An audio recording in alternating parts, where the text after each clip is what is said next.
Selamat datang kembali di channel Robinstat. Kali ini kita akan melanjutkan pembahasan tentang uji komparasi lebih dari dua populasi. Pada periode tutorial sebelumnya sudah menggunakan satu populasi dan dua populasi, baik secara dependen maupun independen. Sekarang ketika menggunakan lebih dari dua populasi, kita menggunakan namanya uji ANOVA ya. Kalau ANOVA itu nanti dia berdasarkan asumsinya distribusinya normal. Kalau tidak normal biasanya kita pakai namanya uji Kruskal-Wallis gitu. Nah, kalau kita lihat di sini one way ANOVA, nah kita akan membedakan bagaimana ketimpangan ya. Tadi kalau kemarin dibagi dua ya, sekarang dibagi tiga, yaitu pada daerah Sumatera, Jawa, Bali, dan daerah lainnya. Nah, di sini cara pemasukan datanya bisa multiple respon ya, langsung di dalam tiga kolom atau menggunakan namanya respon variable and factor group. Nah, kita pilih yang ini ya. Kemudian kita pilih yang tadi data tentang gini, apakah ketimpangan itu berlaku kalau kita bagi tiga kelompok datanya. Nah, selectnya di sini ya, di sini untuk faktor variabelnya. Selectnya itu adalah tipe. Sekarang tipe itu ada tiga ya. Satu itu Sumatera, dua itu Jawa, Bali, tiga itu lainnya selain dari itu ya. Kemudian plan grupnya none saja, bentuknya linear. Repotnya di sini nih. Nah, di sini asumsinya kalau normalitas dan equals variance ya. Nah, nanti kalau dia misalkan berbeda, kita kalau dia normal dan equals variance itu bisa kita pilih Bonferroni. Tapi kalau misalkan dia tidak normal tetapi tidak equals variance, biasanya orang pakainya itu adalah do net. Nah, kalau dia tidak normal, nanti yang kita baca adalah Kruskal-Wallis, dan nanti yang dibaca itu adalah Kruskal-Wallis Z-test untuk duanya, dua-duanya ya. Kalau perbandingan 1 lawan 2, 1 lawan 3.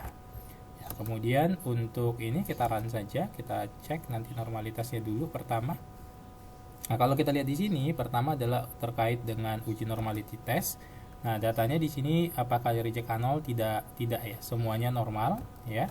Kemudian apakah dia equals variance? Jawabannya adalah ya.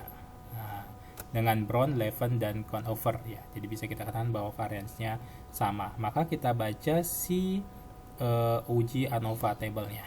Nah, apakah ketiga ketimpangan itu berbeda? Iya, ini jawabannya berbeda karena p-value-nya kurang dari 0,05. Ini dia bilang yes ya. Kemudian siapa saja yang berbeda? Nah, kita bisa lihat nanti di Bonferroni-nya.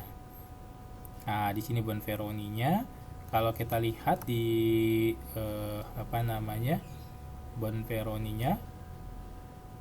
Nah, ini deskriptifnya. Kalau kita lihat plotnya di sini. Nah, di sini berbeda ya antara jauh nih antara si 1 dengan kelompok si 2 gitu ya. Oke, kalau kita lihat di sini Bonferroni-nya. Nah, grup yang berbeda itu ya, different group itu berbeda itu di 1,3 ya, antara daerah Sumatera dengan daerah lainnya gitu. Jadi bisa kita lihat di sini yang berbedanya di mana saja. Nah, itu kan perbedaannya itu jauh banget ya, 3,89 perbedaannya. Ya, seperti itu untuk ujinya. Nah, itu kalau datanya tadi normal dan uji variansnya terpenuhi. Kalau misalkan tidak normal ya, data tidak normal, kita coba misalkan tadi data yang tidak normal itu data IPM ya, data IPM. Kita lihat datanya, kita ganti dengan data IPM. Oke, kita masukkan, ini kita buang. Kok ini ya, IPM-nya kita masukkan IPM. Oke, nah kita run. Nah, kalau data IPM, kalau kita lihat hasilnya ya, apakah dia normal? Kalau kita lihat si normality testnya, dia tidak kalau pakai squamous. Ya, kalau gabungannya squamous kurtosis juga tidak normal ya. Gitu. Ya, kalau pakai kurtosis doang keruncingannya iya, tapi kalau gabungan squamous dan kurtosis secara umum tidak, atau squamousnya saja kemencengannya dia tidak normal. Nah, maka kalau dari sisi uji variance-nya asumsinya terpenuhi sama. Nah, kemudian kalau kita lihat di sini maka kita baca Kruskal-Wallis. Nah, kalau kita lihat apakah IPM ketiganya itu sama atau tidak, boleh kita katakan sama atau tidak. Nah, kalau kita lihat dari sini jawabannya dia bilang adalah reject null iya. Jadi berbeda karena probabilitasnya lebih kecil dari 0,05 ya. Nah, kalau kita lihat differentnya di sini,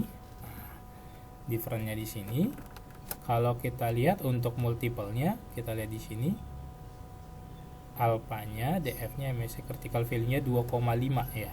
Nah, di sini sementara untuk 1 dengan si 3 itu berbeda. Nah, 3 dengan si 2 juga berbeda. Jadi kalau kita lihat ternyata IPM ketiga daerah itu memang cukup berbeda ya. Itu kalau kita menggunakan uji ANOVA atau uji perbedaan lebih dari 2 sampel ya. Di sini 3 kasus.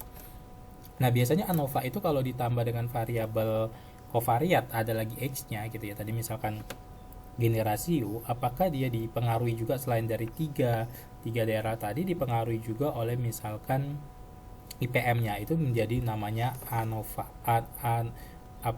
menjadi ANCOVA ya. Nah, ini namanya ANCOVA. Nah, ANCOVA. Jadinya dia menjadi ANCOVA. Nah, jadi ANCOVA itu ada tambahan variabel kovariatnya, variabel independennya, ya kan? Sama seperti tadi di sini, tadi adalah ketimpangan Gini 2021. Apakah berbeda untuk 3 daerah ya? 3 daerah itu tipe ya. Nah, kita lihat di sini. Nah, ini ditambahkan di sini kovariatnya, tambah kovariatnya. Kovariatnya misalnya tadi adalah IPM. Nah, apakah IPM mempengaruhi ketimpangan?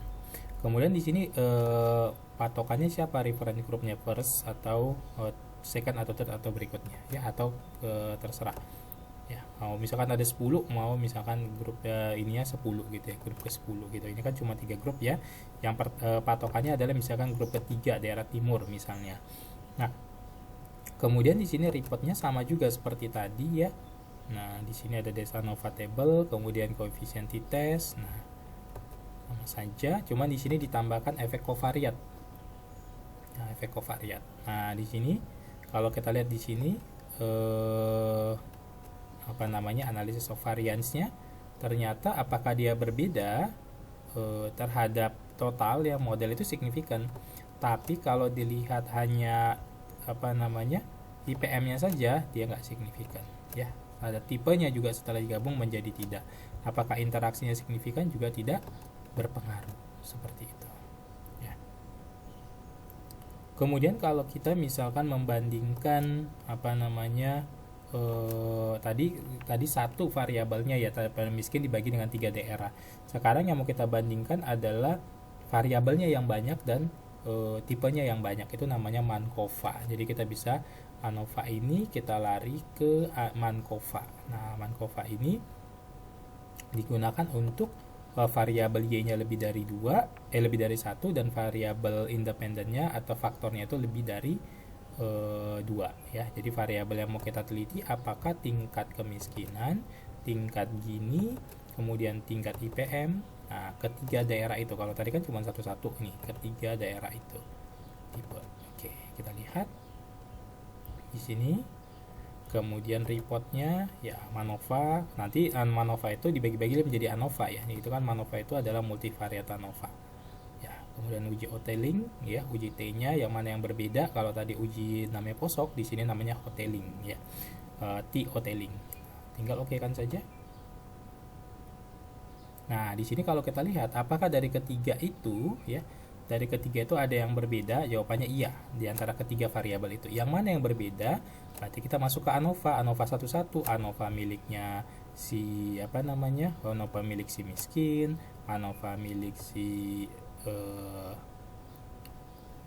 Gini, dan ANOVA milik si ini Gini, IPM. Nah, kalau IPM ketiga-tiganya berbeda, ya kan? Kalau si miskin, variabel miskin, kalau kita lihat di sini juga tidak berbeda kemiskinan ketiga daerah itu ya. Maka posoknya nggak perlu dibaca ya. Nah, kalau si Gini, nah itu berbeda gitu. Nah, ini tadi perbandingannya uji posoknya per masing-masingnya. Ini untuk si IPM. Nah, untuk IPM seperti itu untuk menggunakan MANOVA di NCSS ya. Demikian untuk tambahan untuk uji terkait dengan uji komparasi. Semoga bermanfaat. Sampai ketemu di video-video berikutnya. Terima kasih.